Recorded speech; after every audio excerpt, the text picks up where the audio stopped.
Walter Becker, as one half of the legendary duo Steely Dan, this virtuoso songwriter and guitarist has given us some of the era's most memorable music. Now Walter Becker goes solo with his extraordinary new Giant Records debut album, 11 Tracks of Whack. Co-produced with Steely Dan partner Donald Fagen, 11 Tracks of Whack highlights a potent and polished sound that borrows from Walter Becker's illustrious past, even as it charts a whole new musical course. Ladies and gentlemen, Walter Becker. In case you're wondering, it's alive and well. That little habit that you left with me. Here in the suburbs where it's hard to tell if I got the bell, if the bell got me.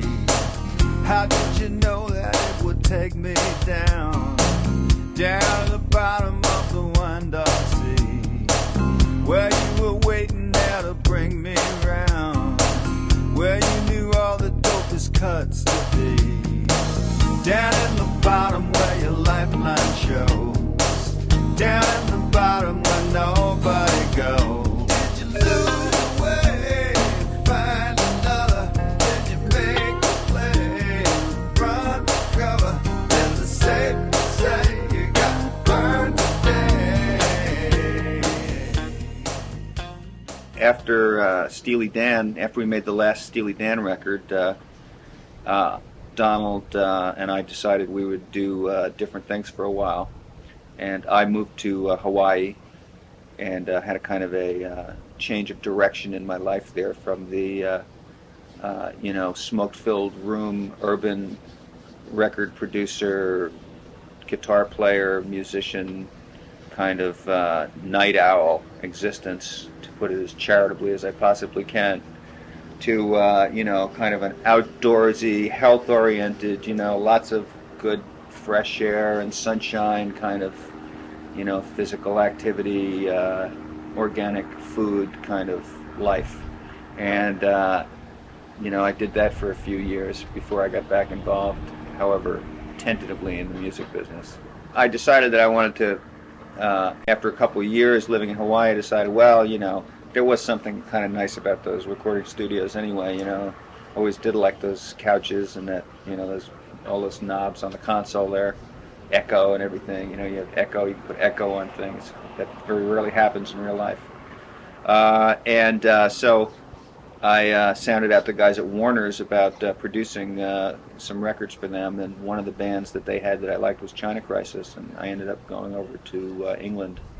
I did that first album with China Crisis. I produced an album for a band called Fra Lippo Lippi. It's a Norwegian band that was signed to Virgin. I wrote a bunch of songs with Donald.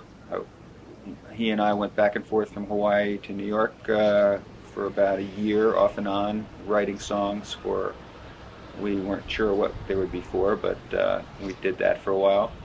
I did another album for China Crisis that we did in Hawaii. I worked with Ricky Lee Jones on her Flying Cowboys album. After that was finished, I had met a couple of jazz players during the time that I was in LA working with Ricky that I thought, should be making their own records. Amongst them, Bob Shepard and John Beasley, Marty Crystal. I hooked up with Windham Hill Jazz, and these guys were signed, and we made a bunch of records for them, and then some other records for the Tree Loca label also, including Andy Laverne and Jeff Beal and Leanne Ledgerwood, Jeremy Steig album. It was not as much fun as actually doing something from, recording your own music.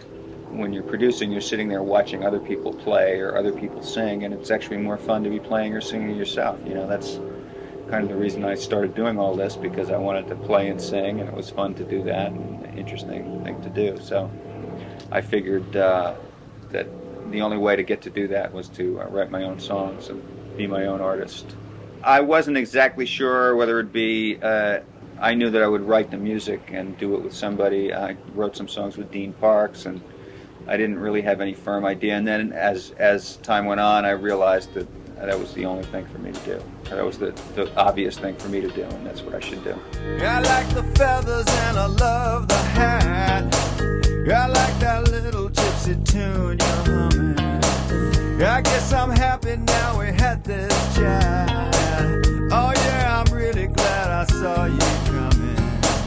There in the corner of the eastern sky, the tortured angel of your rising sun darkens the evening with his one good eye, an evil omen of the dopest kind. Down at the bottom where your demons fly, down at the bottom of the eastern sky, down at the bottom where your lifeline shows, down at the bottom where nobody goes, down at the bottom of your mystery, down at the bottom of the wind dark sea.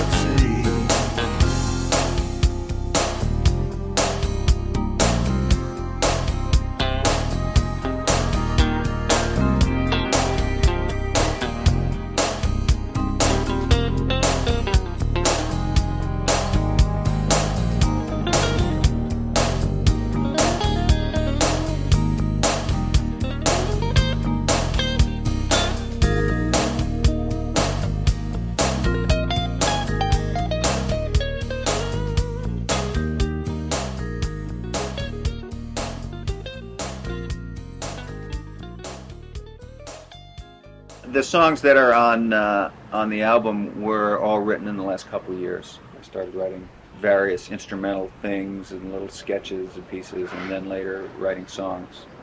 I have kind of a either an actual list or a list of song titles and subject matters and various little pieces of lyrics in my head, and then I'll just write music. And as I'm writing music, I'll look on the list to see if anything fits.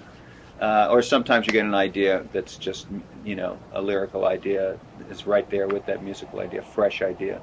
I would find that, if, as I was writing, that a lot of times, the most amusing thing going on was going on right there in my house or in my neighborhood or with my wife's older kids or whatever. And usually I would try and twist the things in some way to make them, fit, my overall warped conception of what songs should be about. Surf and or Die was a song that I wrote about an incident that happened in our with some friends of ours in Hawaii, where a young guy was killed in an accident, and it was a very shocking, for a young, healthy person that well and loved family and everything, to suddenly not be there one day. And I remember going to they had a little sort of a memorial service for him, and one of the Tibetan lamas from the Dharma Center in Paia, the town I live in, Hawaii, came and said a little piece there. And it was very moving, and I could see how his perspective on the continuum of life and death and the whole Tibetan Buddhist thing kind of made the whole thing a little less meaningless and senseless seeming. And anyway, I wrote this poem about it later, and it became the song. Earthbound to Johnny Boy, just picked up your message about those Balinese cuts you thought I might buy. Now your voice on my machine is more alive than when you are. Since your damn double hang glider fell out of the sky. Now Armand's looked all over, but he can't find your car keys. Were they under the tile? Were they under the sea? Because as it stands now, your beloved white Aries, fair game for the vandals up on Makapu'u Street. And your grandmother's number, well, we know it's here somewhere. But Suze can't seem to find it now, she's losing control. So what about her, and little Eldon and Layla, and that hypothetical specter, your gilt-edged soul, which defied many perils in the face of all reason, and in so many settings and for all your young years, insisting on pure freedom for its too short season, riding high on its ration of enchantment and fear. Oh, to the next meadow, and on and on and on and on. At some point after that, my wife said, hey, she had met 4 of these monks that were hanging out in Paia, had come over, a couple come over from Tibet, and she said, how'd you like these guys to come up and, say a prayer, a blessing in your studio, And I said, great. And I started thinking, well, I've got this track here.